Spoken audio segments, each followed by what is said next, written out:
Good evening, everyone. Welcome to our Eating Disorder Hope Google Hangouts. I am Crystal Cargis for Eating Disorder Hope, and we're so excited you could join us tonight for a special discussion on body dysmorphic disorder. And I am joined by two fantastic individuals. Jessica Setnick, who is a registered dietitian and also senior fellow at Remuda Ranch, and Dr. Kevin Wandler, who is the Chief Medical Officer of Advanced Recovery Systems. So welcome to you both. We're so honored to have you with us and just really appreciate your time this evening. Okay, but I'm going to tell you this since he might not, because it's Kevin Wandler. Oh, Wandler. I'm so sorry. That's okay. I wouldn't have told you. That's why I stepped in. Dr. Wandler, thank you for letting me know. Okay, so just to get started, we're going to be discussing a topic that I don't think is as widely understood, but definitely a lot of people suffer with this and deal with this on a daily basis. So we're excited to jump into our topic and just hear your expertise on this subject. But before we do that, can you both just introduce yourselves and briefly tell us a little bit about what you do and your work in the eating disorder community at this point? Sure, I'll go first. So my background is as a dietitian. That's my training. And I worked in the hospital and then in private practice for a total of 18 years. And now I work at Remuda Ranch, which is actually where Dr. Wandler and I reconnected when he was working there. And my title is Senior Fellow. I work, in a sense, as a consultant. I go to Remuda once a month for a week, and then the rest of the weeks I am either in the community or going to conferences doing presentations, educating professionals about eating disorders on behalf of Remuda. And this is Kevin Wandler, and I have been I'm a board-certified psychiatrist. I have been working in the eating disorder field for over 20 years. I also am an addiction medicine physician, so I have a very unique perspective on addictions, eating disorder, food addiction, if that exists, etc. So I've been working with people with body dysmorphia for actually 30 years, but certainly quite a bit more in the eating disorder field, when I've been working with eating disorders, and so I'll certainly discuss that. Currently, my job is a Chief Medical Officer at Advanced Recovery Systems. And my job there is manyfold, but my goal is really to have integrated programs for folks with both eating disorders and substance abuse. And the two go hand in hand so often. And, if you stop one, the other one shows its ugly head. So I really want to nip both of them in, when I can. So that's who I am. Great. Thank you so much for that. And we, again, just so appreciate you both being here and for the work that you're contributing in our community. So we're going to delve right into our topic on body dysmorphic disorder. And to get us started, Dr. Wandler, can you please explain what exactly is body dysmorphic disorder? What are some of the causes and how prevalent is it? Sure. The diagnosis, it's a DSM-5 diagnosis, which is by the APA, American Psychiatric Association. So the main two, well, actually, there's four criterion to have body dysmorphia. The main one is preoccupation. The individual will have preoccupation with some perceived defect. Now, you and I may not even see that defect as real. They'll see it as real. So it could be a freckle, it could be a mole, it could be their hair, eyebrows, uneven eyebrows, maybe even acne, something like that. And again, you and I wouldn't maybe not even notice it, but to them it becomes overwhelming. So the second criterion is that at some point, this perceived defect and the preoccupation with the defect causes distress. Otherwise it's not an issue. It has to cause some sort of distress and therefore affect ultimately their social, work, occupational, whatever functioning. The third criterion, which I think is really important, is that the individual has to perform some sort of repetitive task that's aimed at trying to remove, get rid of, neutralize the defect. So an example might be if someone thought their eyebrows were uneven, they may start picking at them, And I've had patients that have actually plucked out all their eyebrows because they were unable to get them even. And then after that, of course, they may do something as extreme as getting a tattoo, which of course isn't helpful. Another example could certainly be, with acne. So they may do compulsive skin washing repeatedly to the point that they start breaking down their skin. And now they do have a defect that everyone can perceive because now their skin is broken down. Finally, I guess the preoccupation it's not due to, in those with eating disorders, it's not due to being overweight, or really, if you can have an eating disorder and body dysmorphia both. They have to be independent. So it's not about body fat, it could be about a borderline body image, but it's certainly not about weight itself. Some people could be preoccupied with their thighs or their abdomen. So this becomes a gray area in eating disorders, where many of our folks with eating disorders also have that. What causes this? I think it's genetic, to be honest. We see a lot of individuals with family members that may have obsessive compulsive disorder. The two seem to go kind of hand to hand because there's a lot of anxiety around this disorder.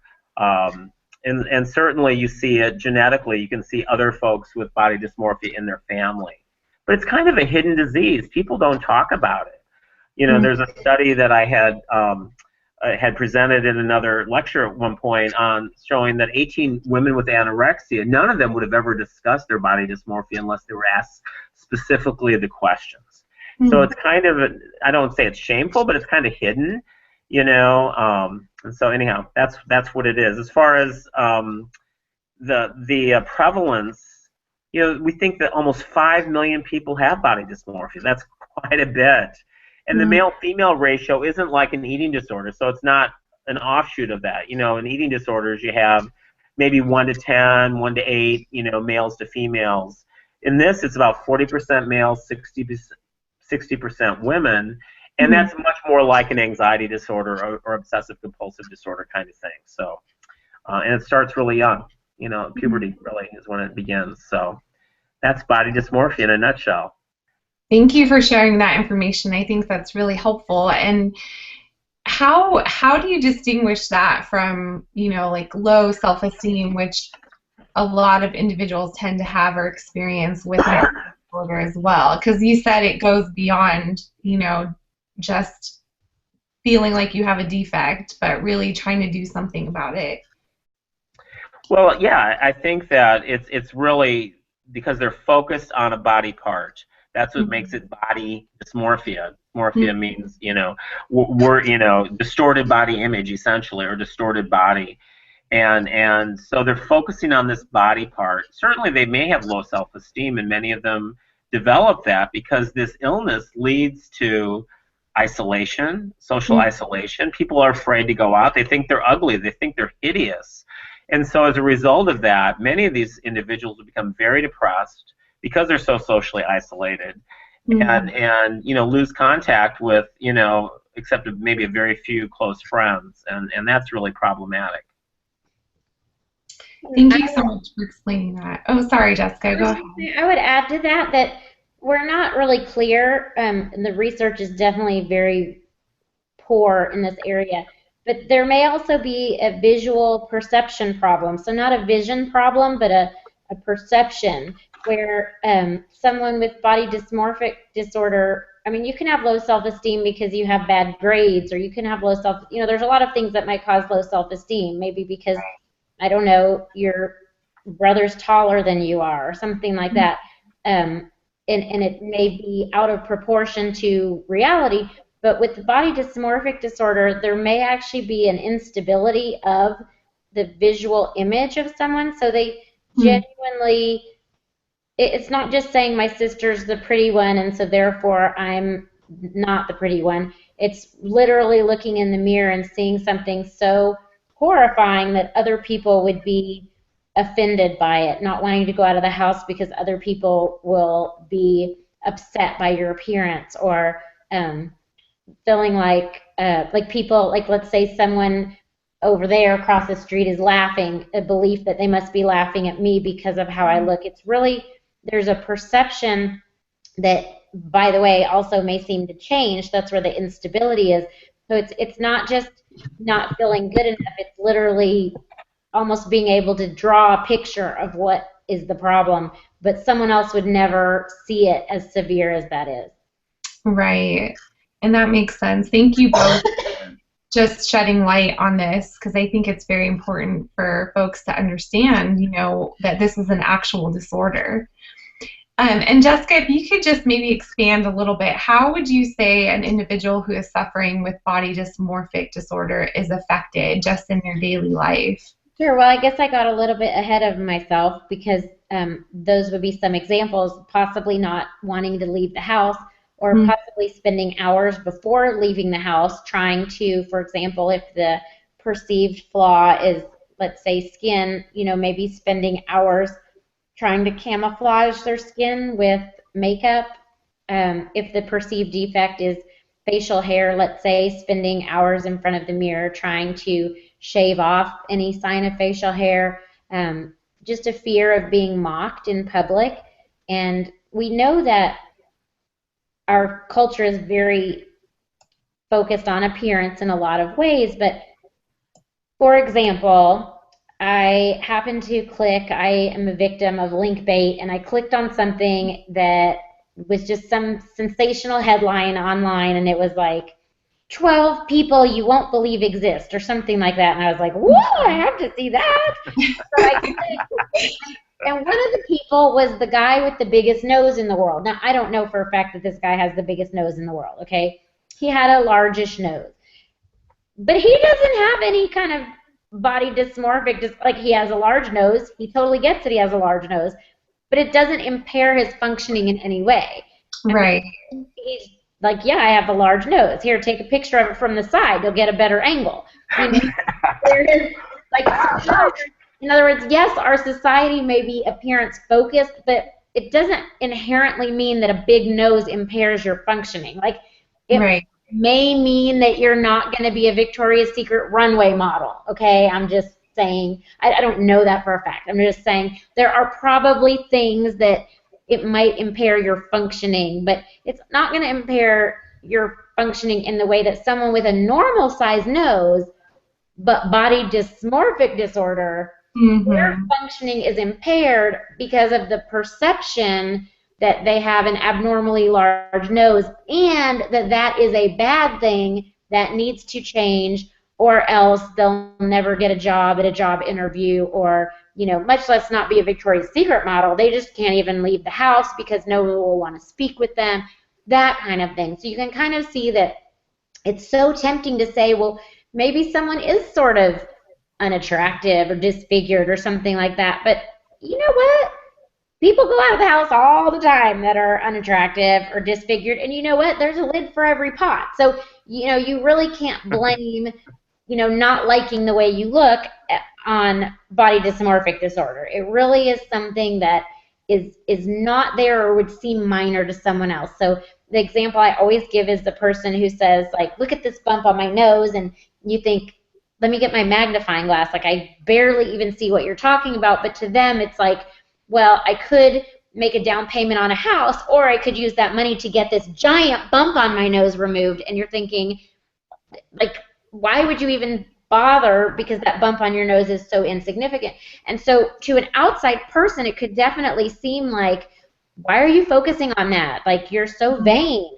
But it's really an anxiety disorder. It's so much more than that. It's kind of like saying to the person with obsessive compulsive disorder, like, your hands are probably clean enough.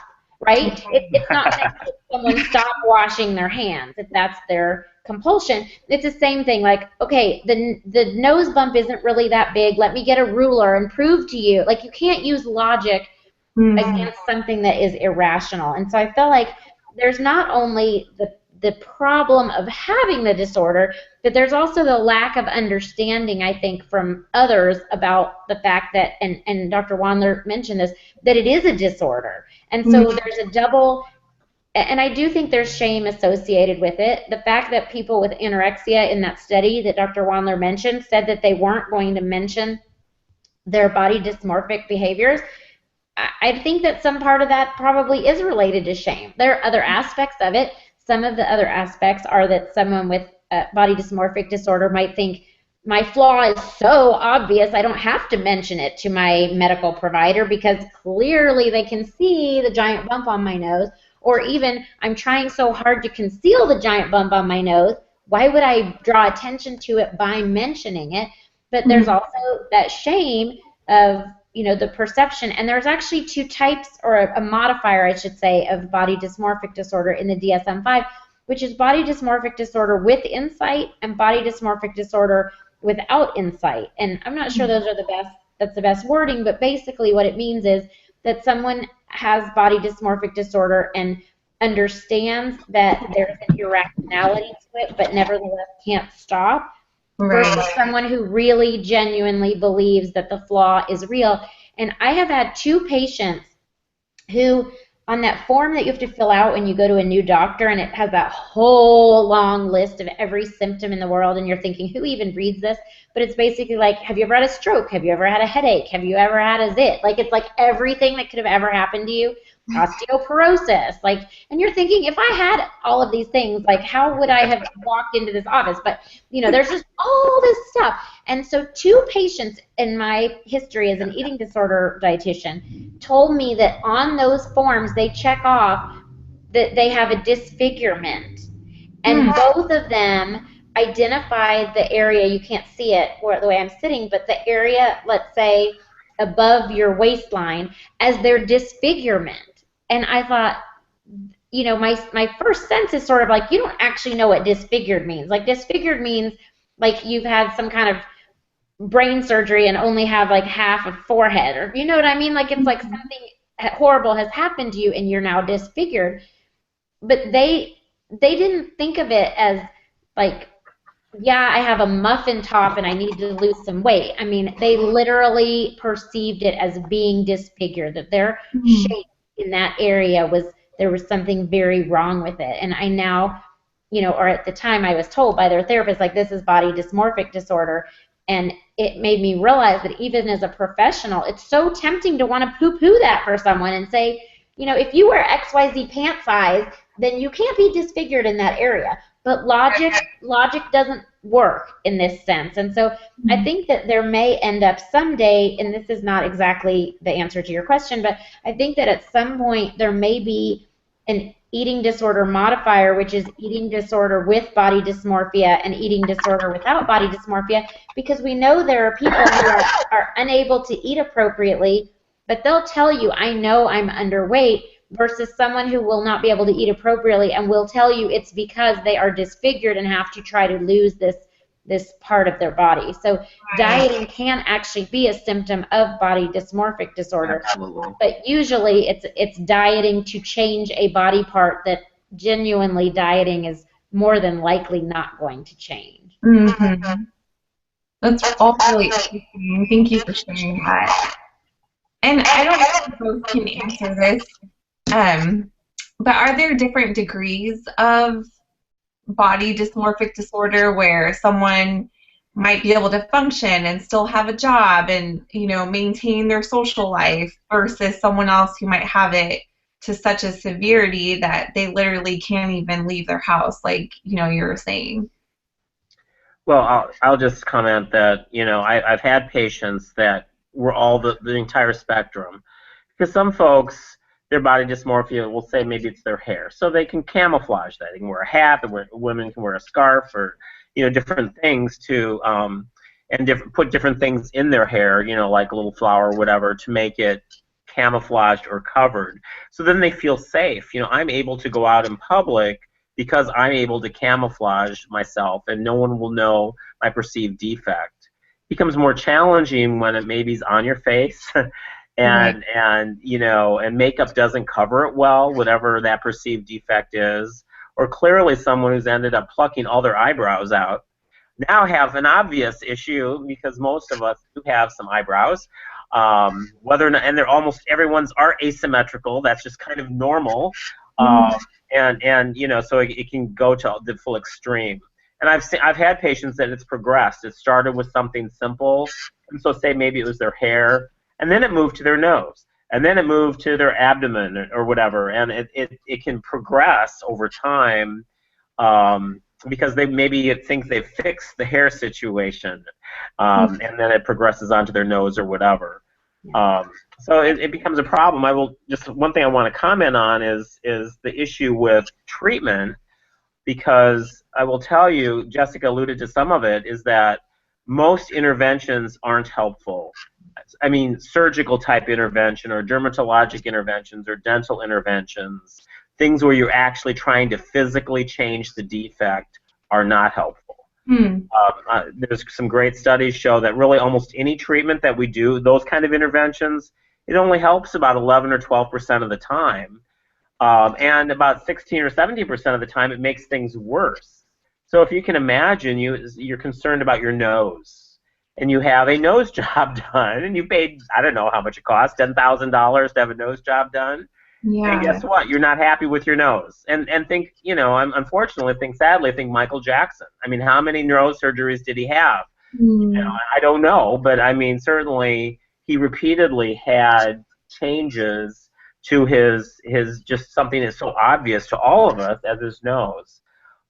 His sister probably did as well. Don't know. I'm just guessing that. But clearly he had many surgeries on the nose, and because just the pictures show that. So surgery type interventions are not helpful. What can help though, I want to just tell you, there are things that can help. So medication. Most of the medications that we tend to prescribe are really more in the realm of what we would give someone with obsessive compulsive disorder, depression, or anxiety. So it'd be things, like the antidepressants, the SSRIs, we call them, selective serotonin reuptake inhibitors. So I'll mention the brand names. I usually don't like to do that, but most people won't recognize the generics. But Prozac, Paxil, Zoloft, Luvox, Celexa, Lexapro, to give some examples, or citalopram, fluoxetine, paroxetine, sertraline, which many people won't recognize those names. And the doses that they found in the studies are that they have to use doses much higher than what even the FDA recommends. So example would be Celexa. The maximum dose in the PDR by the FDA is 60 milligrams a day. They showed that in order to get a response, you needed like almost 70 milligrams, or even up to 100 milligrams a day. So it's way above the normal. And so I think for physicians and treating professionals who are using medication, they have to have patience. They have to sit, with their patient who's extremely anxious, and I know that's hard to do. As a psychiatrist, I want to fix things right away, and I know that this is a process. And so it may take 12, 16 weeks, that's 3 to 4 months, before someone's up to the full dose they need to be at to have an adequate response. So that's just a real caution out there that, taking 2 doses of Prozac or whatever is not going to fix this situation. But I will say that medication always works better if you're doing therapy with it. And whether it's cognitive behavioral therapy, dialectical behavioral therapy, ACT, ERP, exposure response prevention therapy, all those therapies we use for depression, anxiety, type, eating disorders, all of them we use for them anyhow. And so the nice thing is, even if Susie or Johnny has both body dysmorphia and an eating disorder, the therapies are all supportive of each other. We kind of are fortunate we have the right net going out there of using the behavior therapies as well as medication. Of course, education's huge with this. I mean, just letting people know that they're not the only one with body dysmorphia. And certainly awareness, acceptance kind of thing is also important. So I just wanted to mention that. But again, surgery is not going to help. Bleaching your skin, dermabrasion, getting new teeth, getting a new nose job, or breast augmentation, whatever, is not going to help. In fact, most of the time it does nothing, and you've just wasted your money. And now you have scars to obsess about. That's the problem with surgery. So now you have scars on top of it. So I certainly would support medication therapies and certainly behavior therapies.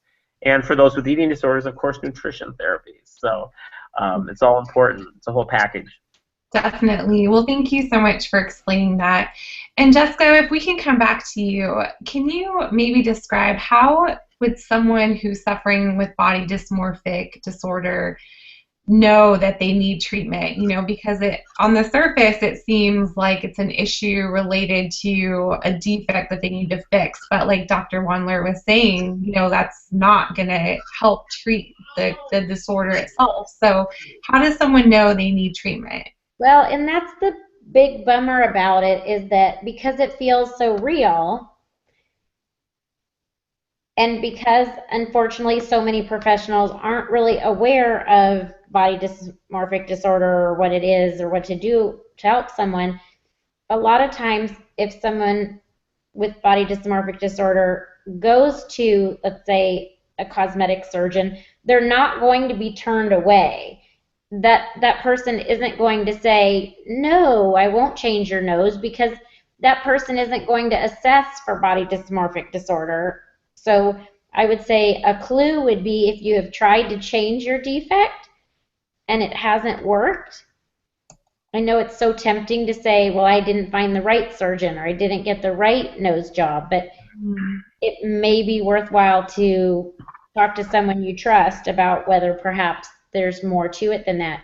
Now, there is a body dysmorphic disorder questionnaire, and I can go over the questions with you, but I'm sort of having this moment where I'm trying to reflect on everything I've already said in this time period, because I think I forgot that we were talking to people who might be affected by body dysmorphic disorder, and because most often I'm talking with professionals, and so I'm trying to think if there's anything I would have said differently, because I'm just trying to think.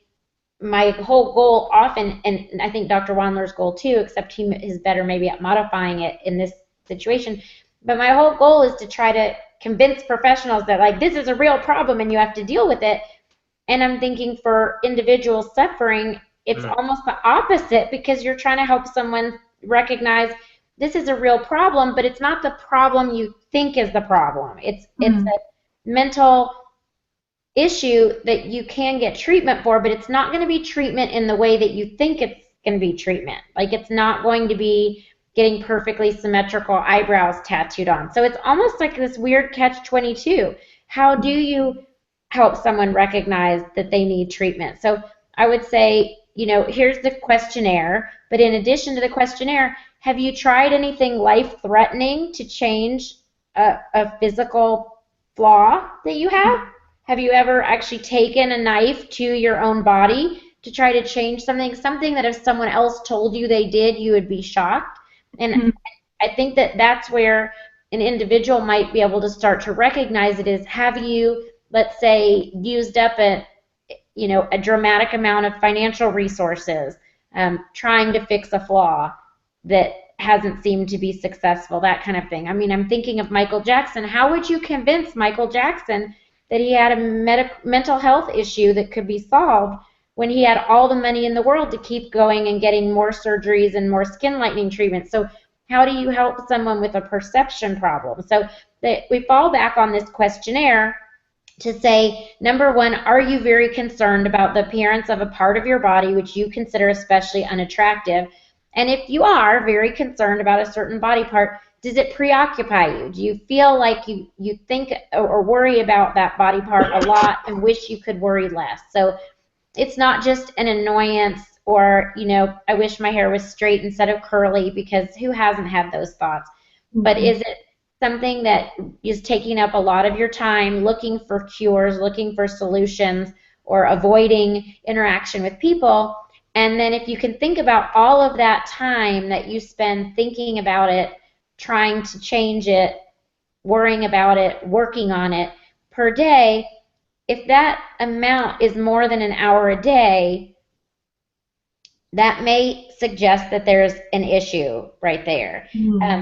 There is a question that says, is your main concern with your appearance that you aren't thin enough or that you might become fat? That doesn't mean that it's not still an issue. It might be a different issue. It might be an eating disorder issue versus a body dysmorphic disorder issue. But the fourth question, to me, I think is really the key, which is, because, you know, potatoes, an hour a day, an hour and a half a day, 3 hours a day, 2 hours a day. To me, if the answer to number 4 is a yes, then that's where it's an issue, regardless of what the actual duration of time is. Has the preoccupation with your appearance had an effect on your life? Has it caused you a lot of emotional distress, emotional pain, emotional torment?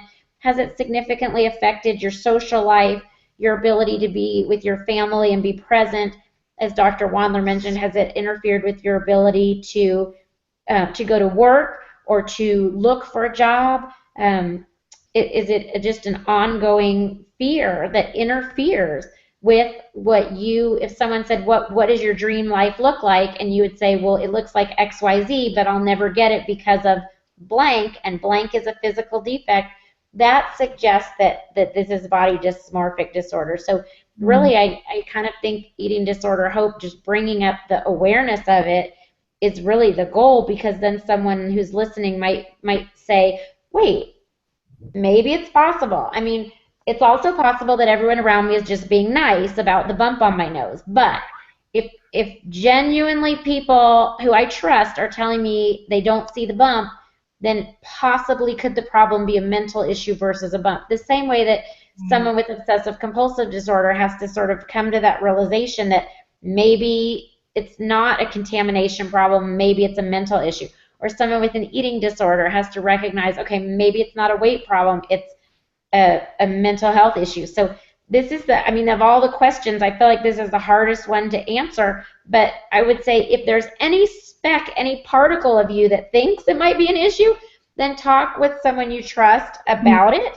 If that person sort of poo-poos your concern, not poo-poos your nose bump, but poo-poos the idea of body dysmorphic disorder, try someone else, because you are the best judge, you are the best gauge of whether you might have body dysmorphic disorder. Very helpful information. Thank you. Dr. Wanda, do you want to add anything to that? Well, Jessica did a great job of summarizing. I think that ultimately, and she alluded to this as well, is that the perception problem ultimately may not be fixable. So however, it's acceptance, sort of like in the OCD world of contamination. At some point, the world is full of whatever germs or asymmetry, and we just need to accept that. And it's easy for me to say that. I don't have OCD, I don't have body dysmorphia, but I've worked with so many people with it over the years, and I've really found that ultimately that's where they're going to go. The DBT, CBT, ACT, and even exposure, ERP, exposure response prevention therapies are all very helpful. And if people are scared of medications, start with the therapies. I mean, I just want to say that everything's not fixed by a pill, and no matter what, I would want someone to be involved in some sort of therapy, because, as I said earlier, they're going to have depression, anxiety. If they didn't have it before, it's going to come out with the social isolation and just the lack of being part of any sort of support group, because they're so isolated because of their perception problem. Right. But there is hope. There is hope. People do get better, and it doesn't happen overnight. But this illness, usually by the time someone gets help for it, has been going on for years. And so I think that we're able to, if someone comes in for treatment, we're able to help them. And so I think that's really important. Definitely. And this has been such a great discussion. I just really appreciate you both sharing your insight. And just add one thing. Oh yeah, please. Kevin once showed me some videos that I think you can find on YouTube. I know there's at least one of them that we've watched together that you can find on YouTube. And it occurred to me that if you felt like it's hard to convey to someone what it feels like to be you might, well, first of all, there's probably online support that you can find, because I know at least one of those videos has an organization attached to it, and I don't want to say the name of the organization wrong, but it's a support organization for people with body dysmorphic disorder. But you could also show one of those videos that you feel like maybe kind of conveys a little bit how you feel. Maybe you could show one of those videos to your therapist, or show one of those videos to a loved one and say, I whatever I've said, or, if I haven't been able to say it, it hasn't conveyed to you, what the issues are, but watch this video because this is how I feel. And I'm just thinking, if there was something that I don't have the words for, like sometimes I've read a passage in a book and given it to like my mom and said like, read this because this expresses it better than I feel like I can. So YouTube could be your support system here. I think that's a really good recommendation because, you know, people who are actually suffering with it might not be able to express what they're dealing with. And so sharing information with people that they love or care about is a great... It ties into what Dr. Wandler said about knowing that you're not alone. I mean, that is truly, I think, you know, to feel isolated and then feel like you can't even go out of the house for support because of your condition. I mean... Right. Just a catch-22, so to at least start to feel like other people feel like me, and again, it's a feeling, not necessarily a fact, and that's something we stress all the time with individuals with eating disorders. That applies in this case too. Definitely. Well, thank you so much for sharing all this really helpful information. And just in closing, if you can both maybe just offer some words of encouragement to the person who may be watching this and is struggling with body dysmorphic disorder. And you both have alluded to some really great pieces of hope, but is there anything you would say to this person just in closing for our discussion tonight? Well, don't keep in silence. Don't suffer alone. There are many people out there with body dysmorphia, so you're not alone. And there's help. You know, like I said, the medications and or therapy and both together really can help you recover. Yeah. And the only thing I would add to that is I mentioned it before, but I believe it's true, and I've experienced it myself when reaching out for help. Sometimes the first person you go to is not really the listening ear that you were hoping they were, or for, you know, for their own reasons, they want you to not have problems. Like, loved ones don't want you to have a problem, so it can be really tempting for the first person you reach out to say, oh, but it's not that big of a deal, because they kind of don't want you to hurt. And so if you feel like you don't get the reception from the first person that is validating in the way that you need, you don't necessarily have to keep going back to that person. Maybe try a second person or even try a third person until you find someone that does seem to understand. I would hate for someone to get up all the courage to talk with someone, and then if that person maybe didn't quite have the response they were hoping for, to then say, well, that's just why I never told anyone before, so I'm definitely not telling anyone again. Just try again a second time or a third time if you need to. And I can volunteer, and I think Dr. Wandler will feel fine with this too, that if you want to reach out to us, we'll do what we can to help you find someone in your area. Absolutely. Thank you. That's such helpful information. And if someone is interested in just learning more about each of you, is there a website or a place they could contact you? Well, my email address is jessica.setnick@remudaranch.com. I welcome anyone to send me an email. Yeah, and my web address is advancedrecoverysystems.com, and so they can find a lot of things in there about mostly substance abuse, but also eating disorders, anxiety disorders, not so much body dysmorphia, but I believe there's a link on there to get a hold of me as well. So. Great. Thank you so much, Dr. Wandler and Jessica, again, for your time and just coming and sharing your expertise on a disorder that I think needs to be brought to light more. So we appreciate you bringing more awareness to this very important topic and are grateful for your time and your continued work in this community. So thank you to both of you again. Thanks, Crystal. Thank you. And just in closing, we really appreciate you joining us tonight for our Google Hangout. Please feel free to visit our website at eatingdisorderhope.com. We have a lot of great information and articles about body dysmorphic disorder, as well as information about upcoming events that we will be having. So thank you, everyone. Have a great evening, and we hope to see you all soon. Good night, everyone. Night.